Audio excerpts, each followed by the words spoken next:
Leon, how important is training? I know you guys have some pretty sophisticated stuff that even some of our students coming out of here still you have to prepare them still, right? Yeah, I mean, we were talking about that earlier in another class, if you will. The fact is, people that come from an educated background, as you folks, are a lot easier startup for us. And it's actually a prerequisite, to get a job with us, to have some formal education. Every company's going to hopefully take you from that point and then help you get acclimated to the culture of the company, the protocols, the way that this particular company would do things.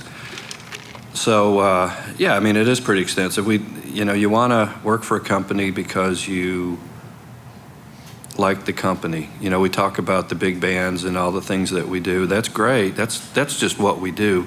But you want to find a job with a company, if that's your goal, that you have a good two-way road with, that you like what the company does and you want to be part of that whole culture and team.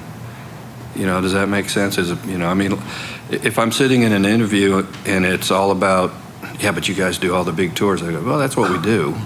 But you want to like where you're going, and you want to be interested in the company in itself. Mm-hmm. So you want to study a company's history and drill backwards and learn where they came from, just like this school. When I was in class here in 1985, I see this whole thing from 32 years. And if you just come to school or come into our company in 2017, you don't have that historical knowledge of where it came from. And I think it's important to, get a read on where things started. 50 years of Clare Brothers is where it's at now. And wow, it's kind of good to know. All I'm saying is probably study the company you want to go work for. And yes, training is a big deal. We want people to get acclimated. It takes 6 months to a year before we even turn people loose. That's most of the time. It could be, can you leave tomorrow? But, we try to pace people and give them a chance to understand what we're doing. I had a job offered to me before I even graduated Full Sail. And I was like, awesome, cool. And the pay wasn't terrible. And I seriously considered it. And then when I really started digging in and researching the company and realized what types of jobs they did and what would be expected of me, and you will show up at 8:30 a.m. and you will clock out at 5 p.m. and you're not paid a minute more and you get 15 minutes for lunch, as some companies do. And it's like, I don't like that at all. Like, that's not for me. And it was interesting because in a different job interview, I was interviewing for this job, and during the interview, the interviewer said, an interview is an opportunity not only for us to decide whether you're a good fit for the company, it's an opportunity for you to decide whether the company is a good fit for you. And that was really important, and I keep that in mind anytime.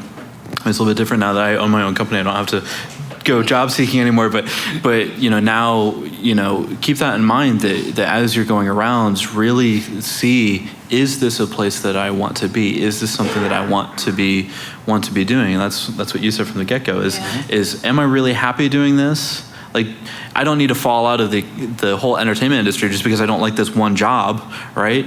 And there was a time, I left the first integration company I worked for because I wanted to try something else. I got bored and was just like, I just want to try something else. And I had a really good opportunity lined up, and it was going to be a total change of direction of my career path. I'm like, I just want to try it. And so I jumped into it and realized I didn't like it. I woke up every morning and realized how unhappy I was like, I don't like this, and realized I needed a change. And so I changed career paths again, back to something similar to what I was doing. So, and right now, like, I've only been out of school for 4 years, so I've changed my career twice, and and I've only been out for 4 years, and that's okay. Like, you just try it on for size. If you're absolutely pressed and you're just like, I can't stand this, then nothing's stopping you. Nothing's holding you back. There's total world of opportunities out there, whether you want to do touring or whether you don't want to do touring. Well, that's the thing is you guys are so much younger. Like when I went to school here, I think I was like 24. So, I mean, while I was still young, it wasn't like the youth of coming straight out of high school where you can just make those decisions and just kind of flip-flop around and you just have all these different options. I think it's also, too, important to don't necessarily, I know that I've been offered jobs where you get that, oh my God, someone offered me a job, like oh my God, this is awesome. I'm going to say yes. And I love, and even when I took this job that I just took, he kept asking me, are you sure you're ready for this? Are you sure you really want to do this? And I think you should ask yourself those questions, do your research, like you said, of the company that you're going to attach your name and reputation to it as well. But don't always feel so inclined to quickly say yes. Think about it. Because I know even when I got one of my first jobs, he was like, you don't have to give me an answer right now, which I was like, thank you. Because, I mean, when you're standing there sitting face to face with someone and they're telling you they want you to come there and you're thinking like, I'm not so sure, but you don't want to be disrespectful. And thankfully, he gave me 12 hours before he called me up and said he needed an answer. But yeah, I mean, it's like, don't feel compelled to say yes to the first thing that comes along. Really think about it and see if it's a good fit for you. And maybe it is and maybe it's not, or maybe you want to try it out. But yeah, you just definitely put some thought into it.